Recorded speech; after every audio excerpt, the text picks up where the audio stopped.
నమస్కారం T20 news కి స్వాగతం. ముందుగా హెడ్లైన్స్. ముఖ్యమంత్రి చంద్రబాబుతో తెలంగాణ అసెంబ్లీ స్పీకర్ గడ్డం ప్రసాద్ కుమార్ భేటీ. చంద్రబాబు నివాసంలో మర్యాదపూర్వకంగా కలిసి పుష్పగుచ్చం అందజేసినట్లు గడ్డం ప్రసాద్ కుమార్ వెల్లడి.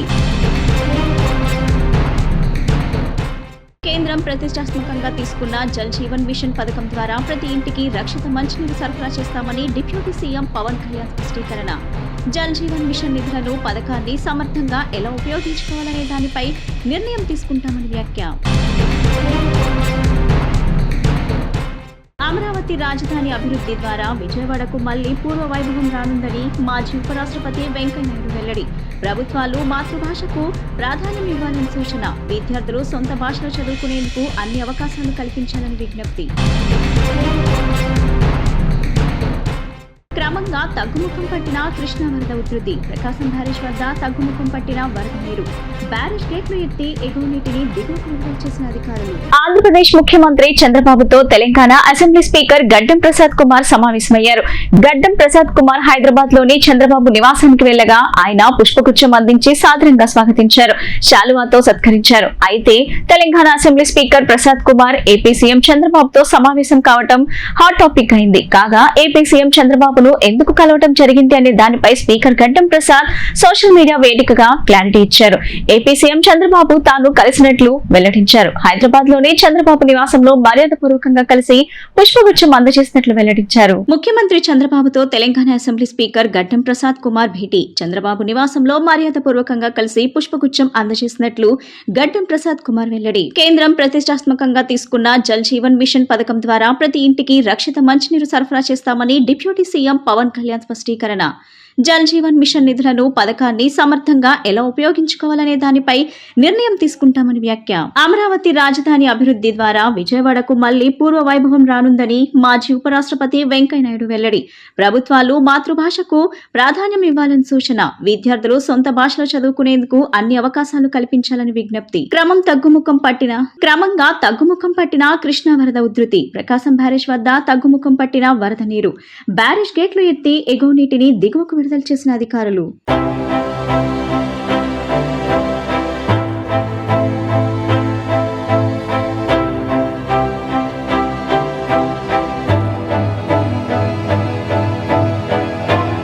కేంద్రం ప్రతిష్టాత్మకంగా తీసుకున్న జల్ జీవన్ మిషన్ పథకం ద్వారా ప్రతి ఇంటికి రక్షిత మంచినీరు సరఫరా చేస్తామని AP deputy CM Pawan Kalyan స్పష్టం చేశారు.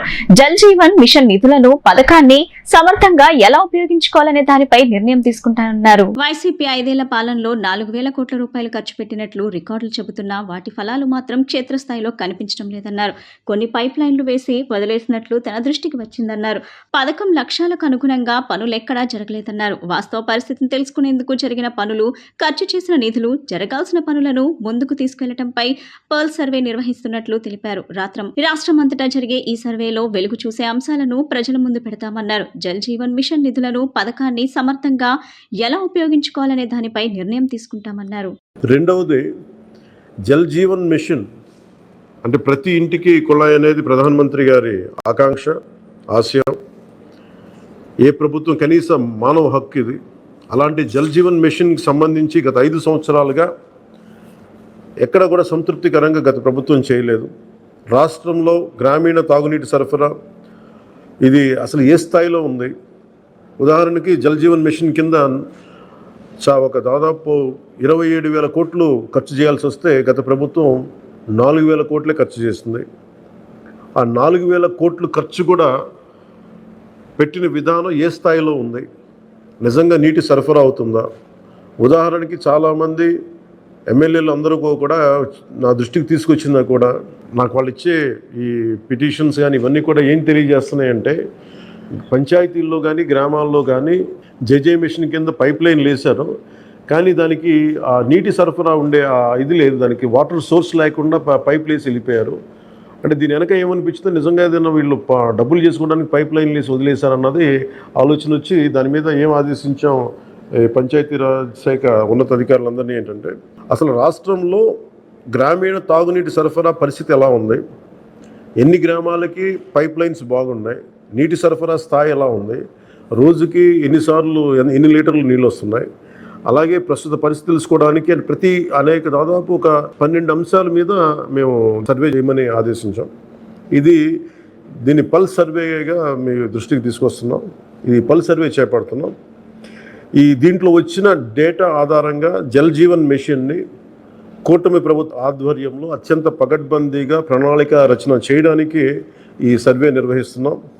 ఒకసారి ఈ డేటా పాయింట్స్ అన్నీ రాగానే ఏ పంచాయతీల్లో నీళ్ళు వస్తున్నాయి, ఏ పంచాయతీల్లో పైప్ లైన్లు డ్యామేజ్ అయినాయి, అసలు గత ప్రభుత్వం చేసిన 4,000 కోట్ల రూపాయల ఖర్చు నిజంగా ఆ ఉద్దేశింపు పనులకి జరిగిందా లేదా, వీటన్నిటిని కూడా ఈ పల్స్ సర్వేలు మనకి.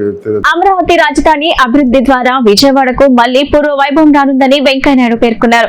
ప్రభుత్వాలు మాతృభాషకు ప్రాధాన్యం ఇవ్వాలన్నారు. విద్యార్థులు సొంత భాషలో చదువుకునేందుకు అన్ని అవకాశాలు కల్పించాలని విజ్ఞప్తి చేశారు. రాష్ట్రపతి ద్రౌపది ముర్ము, మాజీ రాష్ట్రపతి రామ్నాథ్ కోవింద్, తాను, ప్రధాని నరేంద్ర మోడీ, సుప్రీంకోర్టు న్యాయమూర్తులు సహా అందరం మాతృభాషలోనే చదువుకుని ఈ స్థాయికి చేరామంటూ వెంకయ్యనాయుడు వెల్లడించారు. తన ప్రజా జీవితం విజయవాడ స్వరాజ్ మైదానం నుంచే ఆరంభమై మళ్లీ ఇలా 75 వసంతాల వేడుక ఇక్కడే చేసుకోవటం ఆనందంగా ఉందన్నారు.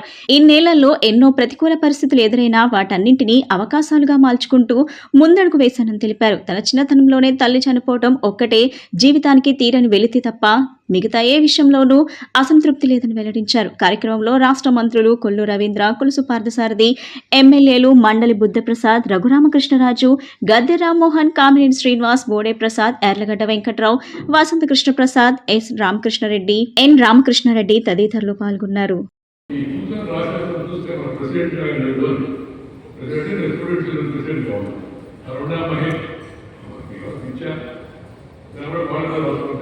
ప్రెసిడెంట్ వాళ్ళ రాష్ట్రాలు వచ్చి ఇద్దరు పోటీ పెట్టుకున్నారు. గెలిస్తే నీకు 2 కోట్లు కోట్లు నాకు పెంచాలన్నారు. నేను సడన్గా వెనక్కి దిగాను. మీకు అది ఎవరు మాట్లాడుతున్నాను, అమ్మాయి తీసుకున్నారు భయపడ సార్ మీరు ఓడిపోయి ఇచ్చినారు, మీ అమ్మాయి ఇంకేనంటే చాలా అంటున్నాను అని గోడ మీద రాశాను. తర్వాత మైక్లో గట్టిగా కూర్చొని అనౌన్స్మెంట్ చేసేవాడు. ఇవాళ సాయంత్రం అడవి గారి వైఫ్ గారు మన ఊరికి వస్తున్నాడు. ఆయన బహిరంగ సభ గౌరవ మైదానంలో ఉంది. బ్యాంక్ మైదానంలో అందరూ దయచేసి రండి అని మైక్ అనౌన్స్మెంట్ చేశారు. అలా మైక్ అనౌన్స్మెంట్ చేసిన వెంకయ్య వైఫ్ గారి దగ్గరికి ఒకరోజు అదే అటల్ గారి వైఫ్ గారి ప్రధానమంత్రిగా, అద్వానీ గారి ఉప ప్రధానమంత్రిగా వాళ్ళిద్దరి మధ్య కూర్చుని అఖిల భారత అధ్యక్షుడిగా పార్టీ మద్దతు నిర్వహిస్తారని నేను ఊహించుకోవాలి. దానికి ప్రధాన కారణం నమ్మిన సిద్ధాంతాన్ని కట్టుకోవడం, 2 క్రమశిక్షణ, 3 కష్టపడే మనస్తత్వం అలవాటు చేసుకున్నాను ఆలోచిస్తాను. ఆ తర్వాత సమాజాన్ని గురించి చింత విషయాలు తెలుసుకోవడం వల్ల అలా వరుసగా అన్ని అవకాశాలు ఇచ్చారు. నేను ఎప్పుడు ఏ రాజకీయ నాయకులు కూడా పెట్టాను.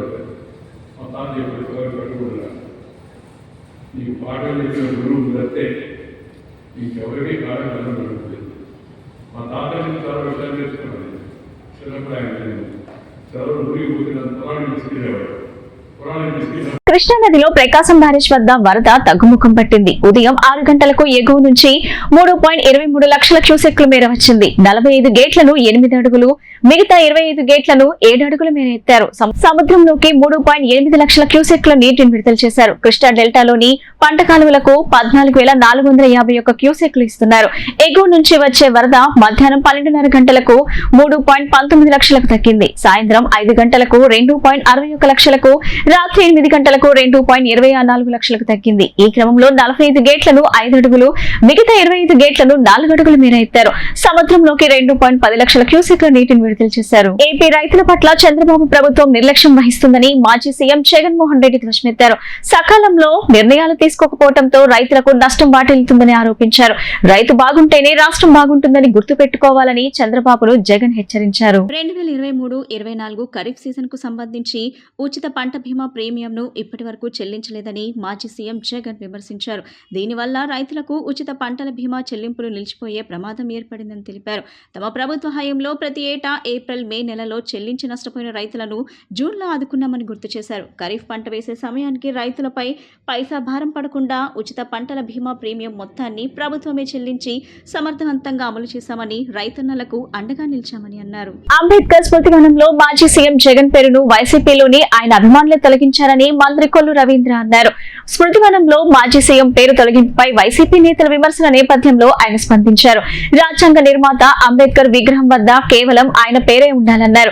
కానీ జగన్ తన పేరును పెద్ద పెద్ద అక్షరాలతో రాయించుకున్నారని విమర్శించారు. దీనిని జీర్ణించుకోలేక ఆ పార్టీలోని వైసీపీ అభిమానులే తమ పార్టీ అధినేత పేరును తొలగించినట్లు చెప్పారు. మచిలీపట్నం గిలకలదిండిలోని షిప్పింగ్ హార్బర్ పనులను కేంద్ర పర్యావరణ మత్స్యశాఖ అధికారుల బృందం పరిశీలించింది. సముద్ర తీర ప్రాంతంలో ఆక్వా మత్స్య పరిశ్రమ ఎదుర్కొంటున్న సమస్యలను కొల్లు రవీంద్ర అధికారులకు వివరించారు. అనంతరం ఆయన మాట్లాడుతూ ఏపీలో దాదాపు 970 కిలోమీటర్ల మేర సముద్ర తీర ప్రాంతం ఉందన్నారు. మెరైన్ ఫిషింగ్ లో దేశంలోనే ఆంధ్రప్రదేశ్ ప్రథమ స్థానంలో ఉందని తెలిపారు. వేటలో సాంకేతిక పరిజ్ఞానం అవసరమన్నారు. మత్స్యకారులు ఆక్వా రంగ అభివృద్ధి కోసం మచిలీపట్నంలో ఆక్వా మెరైన్ ఫిషింగ్ వర్సిటీని స్థాపించాలని కేంద్ర బృందాన్ని కోరామన్నారు. ఎన్నో చేప జాతులు అంతరించిపోతున్నాయని, మనం అడవుల ప్రాధాన్యత తెలియక వాటిని నరికివేస్తున్నారన్నారు. సాగరమాల పేరుతో సముద్ర తీర ప్రాంతానికి సమీపంలో జాతీయ రహదారి నిర్మాణం చేయాలని కేంద్ర మంత్రి నితిన్ గడ్కరీని కలిసి వినతి పత్రం ఇస్తామన్నారు.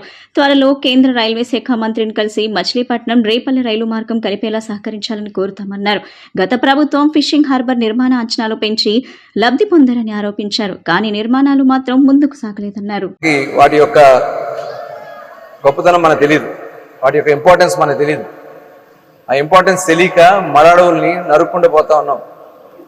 ఇవాళ మన తీర ప్రాంతం ఆగుతుందంటే, కోతకు గురి కాకుండా ఉందంటే మ్యాంగ్రూవ్స్, ఈ మరడవుల వల్ల కోత గురి కాకుండా ఉంటుంది. అదే కాకుండా చాలా రకాలైనటువంటి బ్రీడ్స్ ఏ ఉంటాయో, మన చేప పిల్లలు, రొయ్య పిల్లలు, అవన్నీ కూడా ఈ మ్యాంగ్రూవ్స్లోకి వచ్చి అవి కొంత సమయం ఇక్కడ ఉండి తర్వాత మళ్ళీ వెళ్తూ ఉంటాయి. అందుకోసమే మనం బ్యాన్ పీరియడ్ పెట్టుకుని 3 మాసాలు ఫిషింగ్ లేకుండా చేసుకునేది అనుకుంటుంది. అయితే మ్యాంగ్రూవ్స్ అడవులో లేనప్పుడు ఇంకా మరి బ్రూడర్స్ వచ్చే పరిస్థితి ఉంది. కాబట్టి దాని మీద కూడా మ్యాంగ్రూవ్స్ ఫారెస్ట్ పెంచడానికి సపోర్ట్ కావాలని చెప్పి మనం రిక్వెస్ట్ చేయడం జరిగింది. దాంతోపాటు ఇవాళ చాలా డిసీజెస్ వస్తున్నాయి. వైట్ స్పాట్ వచ్చి చాలామంది నష్టపోతూ ఉన్నారు. దానికోసం ఒక స్టడీ చేయడం కోసం ఒక రీసెర్చ్ ఇన్స్టిట్యూట్ పెట్టమంటాం. అదే కాకుండా ఒక మదర్షిప్, ఏదైతే వాళ్ళ చిన్న పడవలన్నీ కూడా సముద్రంలోకి వెళ్ళి మళ్ళీ వేట చేసుకుని మళ్ళీ ఒకరోజు ప్రయాణం చేసి, అంటే వెళ్ళడానికి ఒక రోజు, రావడానికి ఒక రోజు, అక్కడ మళ్ళీ పట్టుకున్నటువంటి చేప నిలవకుండా పెట్టుకోవడానికి ఐస్ సరిపోక చాలా డ్యామేజ్లు జరుగుతుంది. ఈ ఖర్చు ఆగస్టు 15వ తేదీన స్వాతంత్ర దినోత్సవ వేడుకలను దృష్టిలో పెట్టుకుని భారతీయ జనతా పార్టీ రాష్ట్ర శాఖ అధ్యక్షురాలు, రాజమండ్రి లోక్సభ సభ్యురాలు రాష్ట్ర ప్రజలకు విజ్ఞప్తి చేశారు. కేంద్ర ప్రభుత్వం హర్ ఘర్ తిరంగా కార్యక్రమాన్ని ప్రకటించిందని, ఆ రోజు ప్రతి ఒక్కరూ తమ ఇంటిపై త్రివర్ణ పతాకాన్ని ఎగరవేయాలని సూచించారు. రాష్ట్రంలో హర్ ఘర్ తిరంగా కార్యక్రమాన్ని విజయవంతం చేయాలని ఆమె కోరారు. ప్రధానమంత్రి నరేంద్ర మోడీ ఇచ్చిన పిలుపు మేరకు ప్రతి ఒక్కరూ కూడా తమ ఇంటిపై జాతీయ పతాకాన్ని ఎగరవేయాలని విజ్ఞప్తి చేశారు. అప్పుడే స్వాతంత్ర సమరయోధులకు అసలైన నివాళి అర్పించినట్టవుతుందని చెప్పారు. ఈ మేరకు ఓ వీడియోను పురంధేశ్వరి విడుదల చేశారు.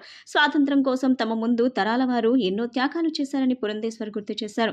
మన భావి తరాల వారికి స్వాతంత్ర పోరాట స్ఫూర్తిని, నాటి సమరయోధులు చేసిన ప్రాణత్యాగాలను గుర్తు చేయాలని కోరారు. ఇందులో పెద్ద ఎత్తున పిల్లలను భాగస్వామ్యులను చేయాలని సూచించారు. 3 సంవత్సరాల కిందట హర్ ఘర్ తిరంగా కార్యక్రమాన్ని కేంద్రంలో అధికారంలో ఉన్న ఎన్డీఏ సంకీర్ణ కూటమి ప్రభుత్వం లాంఛనంగా ప్రారంభించిన విషయం తెలిసిందే. అప్పటి నుంచి ప్రతి సంవత్సరం దీన్ని క్రమం తప్పకుండా కొనసాగిస్తూ వస్తుంది. ఆగస్టు 15వ తేదీన స్వాతంత్ర దినోత్సవాన్ని పురస్కరించుకొని ప్రతి ఇంటిపైన జాతీయ పతాకాన్ని ఎగరవేయడాన్ని ఆనవాయితీగా మారిందన్నారు.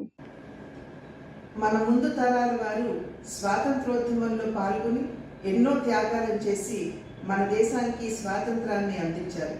ఇవాళ ఆ స్వాతంత్ర సమరయోధులకు నిజమైన నివాళిగా రేపు ఆగస్టు 15న స్వాతంత్ర దినోత్సవాన్ని పురస్కరించుకుని మన ఇళ్ల మీద మనమందరం మన జాతీయ పతాకాన్ని ఆవిష్కరించుకున్నాం.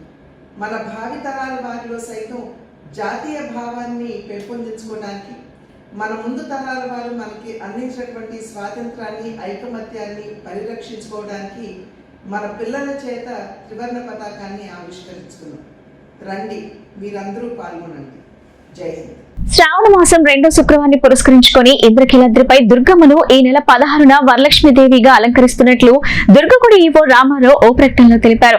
భక్తుల దర్శనానికి ఎటువంటి ఇబ్బందులు తలెత్తకుండా పటిష్టమైన ఏర్పాట్లు చేపడుతున్నట్లు పేర్కొన్నారు. ఈ నెల 23న సామూహిక వరలక్ష్మి వ్రతాన్ని ఉదయం 7 నుంచి 9 గంటల వరకు అర్జిత సేవా టికెట్ 1500 రూపాయలతో కొన్న వారికి ఉదయం 10 గంటల నుంచి 11:30 గంటల వరకు తెల్ల రేషన్ కార్డు కలిగి ముందుగా దరఖాస్తు చేసుకున్న వారికి ఉచిత వరలక్ష్మి వ్రతాన్ని దేవస్థానం ఆధ్వర్యంలో నిర్వహిస్తున్నట్లు తెలిపారు. సామూహిక వరలక్ష్మి వ్రతానికి బ్యాచ్ కు 500 మందికి మాత్రమే అనుమతి ఉందన్నారు.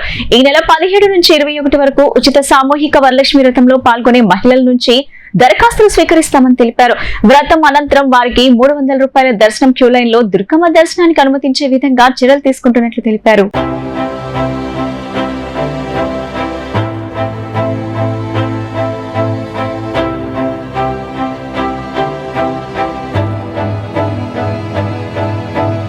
తెలుగు కళావాహిని కామ్రేడ్ జిఆర్కే పోలవరపు సాంస్కృతిక సమితి, శ్రీ కళాభారతి, కృష్ణ కళాభారతి సంయుక్త ఆధ్వర్యంలో ఆదివారం స్థానిక గాంధీనగర్ కౌత పూర్ణానంద కళావేదిక నందు పద్మశ్రీ డాక్టర్ తొర్లపాటి కుటుంబరావు 92వ జయంతి వేడుకల కార్యక్రమం నిర్వహించడం జరిగింది. ముఖ్యంగా అతిథులుగా విజయవాడ తూర్పు నియోజకవర్గం MLA Gadde Rammohan Rao, Avanigadda Janasena party MLA doctor Mandali Buddhaprasad పాల్గొన్నారు. తొలుత పద్మశ్రీ తొర్లపాటి చిత్రపటానికి పూలమాలలతో నివాళులర్పించారు. గోల నారాయణరావు సభ అధ్యక్షులుగా వహించారు.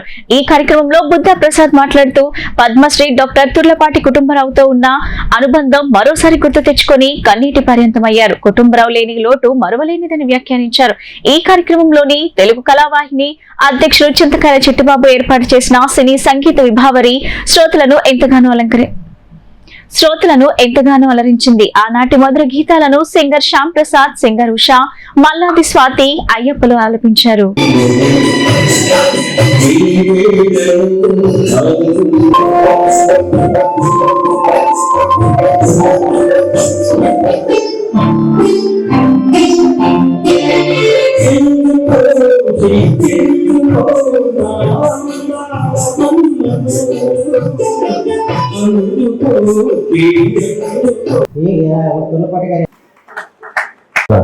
వ్యక్తి ఈ ఆంధ్ర రాష్ట్రంలో ఏమన్నా కానీ ఆ తొర్లపాటి కుటుంబరావు గారు, ఆయన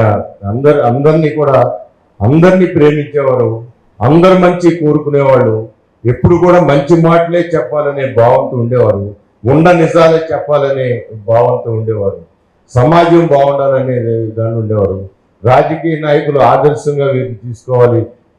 మరి ఆ రోజున ప్రకాశం పంతులు గారంటే ఆయన దగ్గర పిఎస్ గా పనిచేశారు. ఆయన వ్యక్తిత్వం గురించి మాకు ఎప్పుడు చెబుతూ ఉండేవారు. మాకు ఎప్పుడు కలిసి మేము చిన్నపిల్లలప్పుడు రాజకీయ పెద్ద నాయకుల గురించి, గౌరవమైన వ్యక్తుల గురించి, మన పుస్తకాల్లో ఎవరి గురించి చదువుకుంటాం వాళ్ళ గురించి గొప్పగా ఆయన చెబుతూ ఉండేవారు.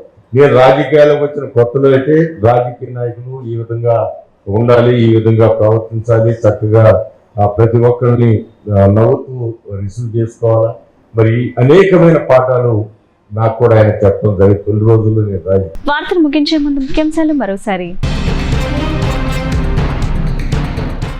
ముఖ్యమంత్రి చంద్రబాబుతో తెలంగాణ అసెంబ్లీ స్పీకర్ గడ్డం ప్రసాద్ కుమార్ భేటీ. చంద్రబాబు నివాసంలో మర్యాదపూర్వకంగా కలిసి పుష్పగుచ్చం అందజేసినట్లు గడ్డం ప్రసాద్ కుమార్ వెల్లడి.